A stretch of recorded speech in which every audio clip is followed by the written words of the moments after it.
Hello everyone, welcome back to my YouTube channel. In this video, we are going to see the center line method. In the previous lecture, we have seen the long wall and short wall method. So basically, the difference between these two methods are the way to solve it. The answer will be same, but we have a different process to solve it. Now we will see the center line method in this video. So those of you who haven't watched the long wall and short wall method can go through the playlist. Now we will see how we can solve the question from the center line method. जब भी आप center line method पढ़ रहे हैं या फिर long wall and short wall method पढ़ रहे हैं, दोनों का आंसर आपको सेम ही आएगा. इसका सॉल्व करने का प्रोसेस या क्वांटिटी फाइंड करने का प्रोसेस डिफरेंट रहता है, बट आंसर दोनों के सेम ही आते हैं. सो अगर आपको कहीं मेंशन है कि आप long wall and short wall method use कीजिए या फिर सेंटर लाइन मेथड यूज़ कीजिए, उसी केस में आपको उस पर्टिकुलर मेथड को यूज़ करना है. एल्स अगर आपको वहाँ मेंशन नहीं है, सिर्फ आपको क्वांटिटी फाइंड करनी है, तो आप दोनों में से कोई भी मेथड यूज़ कर सकते हैं जो भी आपको ईजी लगे. So in this video we will basically only focus on center line method. Previous video में आप long wall and short wall method को भी देख सकते हैं ताकि आप कंपेयर करके ईजी समझ सकें. So we will start what is center line method. Okay, so in this method you have to find the total length of center line of all walls. हम इसे एक क्वेश्चन की हेल्प से समझेंगे ताकि ये ज़्यादा इजी हो सके समझने के लिए. ओके, सो यहाँ पर हम एक कुछ पॉइंट देख लेते हैं. सो लेंथ ऑफ आइटम आप कैसे फाइंड करोगे? Total centre line minus n into half of the width of item. Width of item आपको पर्टिकुलर मेंशन होगा क्वेश्चन में. एन क्या चीज़ है वो हम अभी देखेंगे. और ये आपका फॉर्मूला है, total centre line length minus of n into half of width of atom.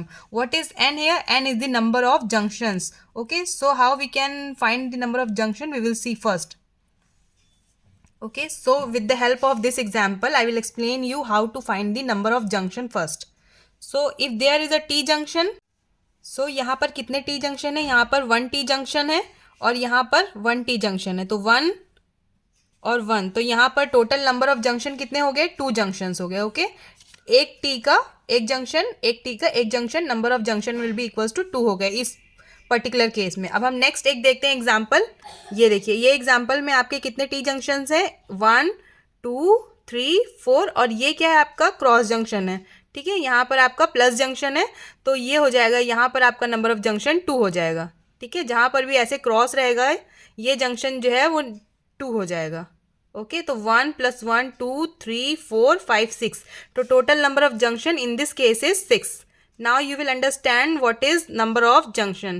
So if you have understood it, then we will move to the question. Okay. So in this also we will see the same question that we have seen in the long wall and short wall method. जो question हमने long wall और short wall method में देखा था, वही same question हम center line method से solve करेंगे, क्योंकि दोनों का आंसर सेम ही आएगा बट प्रोसेस डिफरेंट है. आप इन दोनों को कंपेयर कर पाओ, इसलिए सेम क्वेश्चन ही हम सॉल्व करेंगे. ये है हमारा question. So question is calculate the quantity of following items from given drawing. Drawing यहाँ पर आपको गिवन है, इस ड्राइंग को आप स्क्रीनशॉट भी ले सकते हैं. ठीक है, या फिर ड्रॉ भी कर सकते हैं. क्वेश्चन क्या है आपका? Earthwork in excavation in foundation find करना है आपको. लाइम और कंक्रीट इन फाउंडेशन फाइंड करना है आपको. रेशियो दिया है 1:6 का. Brick work in foundation plinth and super structure find करना है, जो हमने लॉन्ग वॉल और शॉर्ट वॉल मेथड में किया था. अब जस्ट हम सेम इसको सेंटर लाइन मेथड से करेंगे. ठीक है, अब हम सबसे पहले यहाँ पर क्या करना है? आपको सेंटर लाइन मेथड से इसे सॉल्व करना है. ठीक है, तो यही हमारा ये सेम क्वेश्चन है, जस्ट ये आपका 2D रिप्रेजेंटेशन है. इसी ड्राइंग का 2D रिप्रेजेंटेशन है ये भी. ठीक है, तो ये ड्राइंग आप शॉर्ट फॉर्म में देख सकते हैं. ड्राइंग का आपको सबकी हाइट दी गई है, जो आपको यहाँ दी गई है वही आपको यहाँ दी गई है. ठीक है, अब हम निकालते हैं length of horizontal wall centre to centre. देखिए, अब आप लेंथ ऑफ हॉरिजॉन्टल वॉल कैसे निकलेगा सेंटर टू सेंटर? ये देखिए, यहाँ पर है आपका 9 मीटर. आपने यहाँ 9 मीटर लिखा. ठीक है, 0.3 इसकी विड्थ है टोटल, तो 0.3/2 इधर का 0.3/2.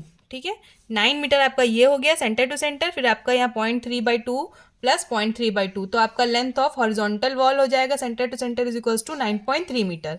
तो length of vertical walls means ये वाली के लिए ये क्या आपका 4 मीटर है, क्लियर. और उसके बाद क्या आपका यहाँ से 0.3/2 0.3/2 यहाँ आपका सेंटर टू सेंटर आ जाएगा लेंथ ऑफ वर्टिकल वॉल. ठीक है, तो ये हो गया आपका 9.3, ये हो गया आपका 4.3. तो total length of centre line कितना हुआ, टोटल अगर आपको निकालना है तो क्या करना पड़ेगा आपको, इसका सेंटर टू सेंटर प्लस ये प्लस दिस, ये आ जाएगा आपका total length of centre line. तो आपको क्या करना है, 2 × 9.3 मीन्स 2 ये वॉल प्लस 2 × 4.3 ये 2 वॉल, ठीक है। तो आपका total length of centre line आ जाएगा, मतलब इसके पूरे सेंटर से लेके आपका पूरा ये जो रेक्टेंगुलर एरिया है इसका पूरा सेंटर आपका मिल गया, ठीक है। तो total length of centre line आ गया आपका 2 × 9.3 plus 2 × 4.3 that is 27.2 meter. Okay, अब हम यहाँ देखते हैं number of junction. Number of junction N हमारा था फॉर्मूला में, तो हम इस क्वेश्चन में, इस पर्टिकुलर क्वेश्चन में एन फाइंड करेंगे कि कितना है। तो देखिए यहाँ पर आपका कोई भी टी जंक्शन नहीं है और कोई भी प्लस या क्रॉस जंक्शन नहीं है यहाँ आपका, तो आपका एन इज इक्वल्स टू 0 हो गया। ओके, नेक्स्ट हम देखेंगे हमारा मेन कैलकुलेशन और the measurement sheet. Okay, this is our measurement sheet. In the measurement sheet we have made the columns for the serial number, particular of item, numbers, length, width, height or depth, quantity and remark. Okay, so first we will find the first thing, that is earthwork in excavation in foundation.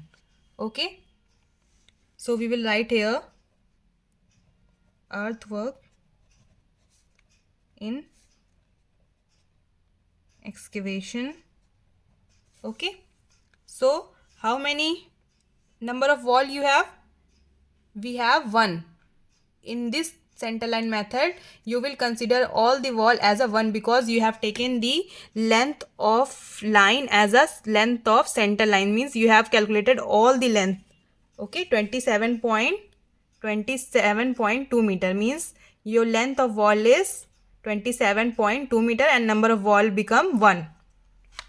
Okay, so n is equals to 1। Long wall और short wall method में हम इसे अलग अलग लेते थे क्योंकि हम उसे अलग अलग कंसिडर करते थे, as a long wall and as a short wall. इसमें क्या है, आपको सिर्फ एक सेंटर लाइन कंसिडर करना है और आपने टोटल लेंथ ऑफ वॉल ले ली है, इसलिए आपका नंबर ऑफ वॉल हो जाएगी 1। Okay, so what is the length? Length is 27.2 metre, जो अभी हमने यहाँ निकाली। Total length of centre line 27.2 metre, ये आपकी लेंथ ऑफ वॉल है, ठीक है। Length of centre line, total length of centre line है आपकी 27.2 मीटर। तो हमने यहाँ लिख दिया 27.2 मीटर। अब विड्थ देख लेते हैं हमारी कितनी है। हमें अभी क्या निकाल रहे हैं, एक्सकेवेशन वाला पार्ट निकाल रहे हैं। ओके, अर्थवर्क इन एक्सकेवेशन आपका नीचे होगा, तो जितनी लेंथ, जितना आपका नीचे विड्थ है आप उतना ही पूरा एक्सकेवेशन करेंगे। तो आपका टोटल विड्थ कितना है, 1.2 metre. Okay, 1.2 metre.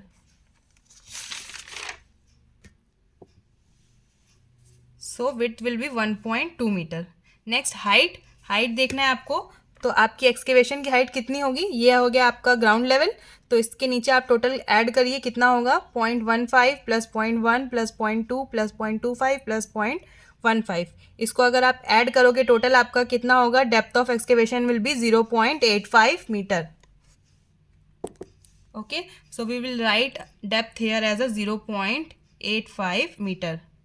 Okay, so आपका यहाँ पे क्वांटिटी निकालने के लिए क्या करना पड़ता है, length into width into height और डेप्थ।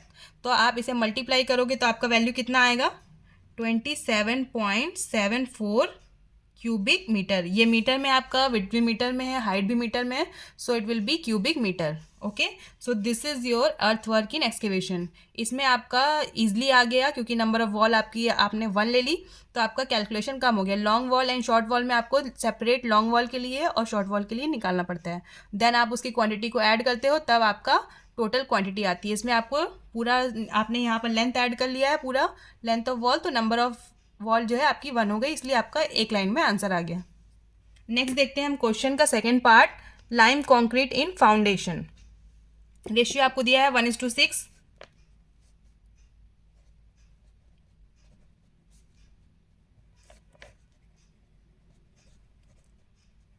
ये मैं आपको बता चुकी हूँ दैट नंबर ऑफ वॉल हमारा सेंटर लाइन में क्या है, 1 है, क्योंकि हमने total length of centre line ले ली है, ठीक है।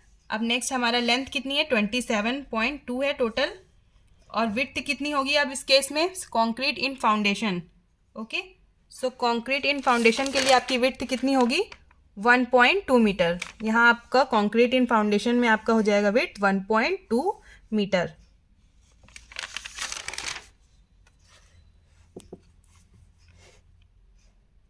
1.2 मीटर। अब यहाँ आपकी डेप्थ कितनी होगी, देखिए आपका डेप्थ कितना दिया हुआ है 0.15। फाउंडेशन का डेप्थ दिया है आपको 0.15 मीटर। ओके, तो आपका डेप्थ यहाँ हो जाएगा 0.15। एक्सकेवेशन के टाइम में आप ग्राउंड लेवल से पूरा एक्सकेवेशन करते, इसलिए आपने इस पूरे को ऐड किया और आपका जितना आया आपने वो वैल्यू लिखी 0.85। अब आपको क्या करना है, कंक्रीट इन फाउंडेशन 0.15, तो आप उसका डेप्थ लोगे 0.15 मीटर। अब आप इन तीनों को मल्टीप्लाई करोगे तो आपका वैल्यू आ रहा है 4.90 क्यूबिक मीटर। ओके, सो ये हो गया हमारे क्वेश्चन का सेकंड पार्ट। अब हम देखते हैं हमारे क्वेश्चन का थर्ड पार्ट। थर्ड पार्ट है आपको निकालना है brick work in foundation, plinth and super structure.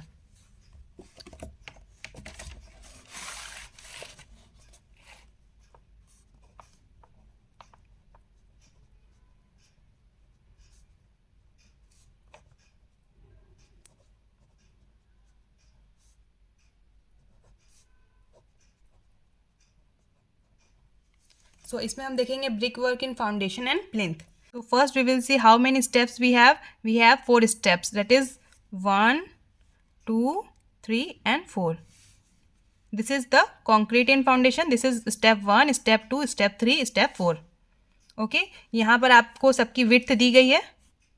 Okay, यहाँ पर आपको सबकी डेप्थ दे दी गई है।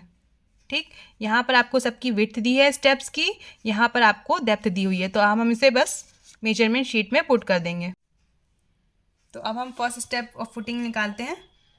First step footing, second step footing, third step footing,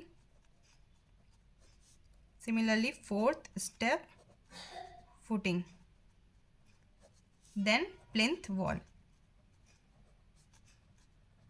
अब देखिए नंबर ऑफ वॉल तो सबकी एक ही है, 1 1 1 1 एंड 1, और सबकी नंबर ऑफ वॉल कितनी होगी, 1 होगी।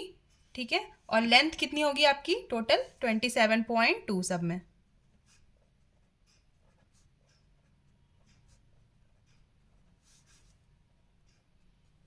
अब हमारे सबकी विड्थ दी गई है।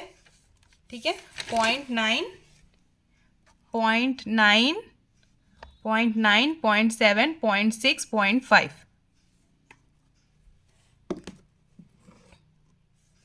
सो 0.9 0.7 0.6 0.5। ओके, ऐसी प्लिंथ की जो विड्थ है वो कितनी है 0.4। अब यहाँ पर सबकी डेप्थ देख लेते हैं हम। ठीक, तो ये सबकी डेप्थ दी गई है 0.25 0.20 0.10 0.15। ठीक है, और प्लिंथ का कितना है 0.8 मीटर। प्लिंथ की हाइट कितनी है 0.8 metre. So we will write all the depths here, 0.25 0.20 0.10 0.15। Okay, और प्लिंथ की कितनी है 0.8। तो अब हम इन तीनों को मल्टीप्लाई करेंगे, इन चारों को। नंबर यहाँ पर 1 है इसीलिए इसको मल्टीप्लाई करने से कोई चेंजेस नहीं आएंगे, अदरवाइज हम इन चारों क्वांटिटी को, चारों चीज़ों को मल्टीप्लाई करके क्वांटिटी निकालते हैं। ओके, सो आपकी क्वांटिटी आएगी 6.12 3.81 1.63 2.04। मे बी आपका पॉइंट वेरी कर सकता है। ओके, 0.8 का कितना होगा 8.70। ठीक है, तो ये हो गई आपकी quantity brick work in foundation and plinth. तो अगर आप ये सारे क्वांटिटी को, ये सब किस में है, क्यूबिक मीटर में है, बिकॉज सारी क्वांटिटी आपकी यहाँ मीटर में ले रहे हैं, तो metre into metre into metre cubic metre हो जाता है। आप इसको पूरा टोटल करोगे तो टोटल आपका कितना आ रहा है 22.31 cubic metre for foundation and plinth, 22.31 cubic metre. अब हमारा क्या बच गया, इसी में एक और पार्ट था हमारा ब्रिक वर्क इन सुपर स्ट्रक्चर। ओके, अब यहाँ पर नंबर 1 ही है वॉल का, लेंथ इसका 27.2 है। अब सुपर स्ट्रक्चर की विड्थ और हाइट देख लेते हैं। ठीक है, तो सुपर स्ट्रक्चर मतलब ये आपका वॉल हो गया। अब वॉल की विड्थ कितनी है 0.3 मीटर है, और वॉल की हाइट कितनी है आपकी 3.3 मीटर है। ठीक है, ये आपका वॉल की हाइट 3.3 मीटर है और आपकी वॉल की विड्थ 0.3 मीटर है. We will put the value here 0.3 meter, 3.3 meter. When we multiply all this, we will get the quantity. 27.2 multiplied by 0.3 multiplied by 3.3, 26.93 meter cube. So this is the answer. Okay अगर आप इसे long wall and short wall method से भी solve करेंगे आपकी quantity same ही आएगी for the same question. Okay may be आपका point में एक आध वेरी कर सकता है बट आपकी क्वांटिटी ऑलमोस्ट सेम ही आएगी. आप दोनों मेथड से सॉल्व करोगे तब आपको समझ में आएगा कि आपके लिए कौन सा मेथड ज़्यादा ईजी है. Some people find centre line method more easier than the long wall and short wall method because it is less time consuming than long wall and short wall method. So if in the exam it is mentioned that you have to solve it by long wall and short wall method, then you have to know the long wall and short wall method also. Okay, so you can check the long wall and short wall method from the playlist. In the next video, harder question on long wall and short wall method. So I hope you have understood it. If you find it useful, then please do like, share and comment. Okay, thank you for watching.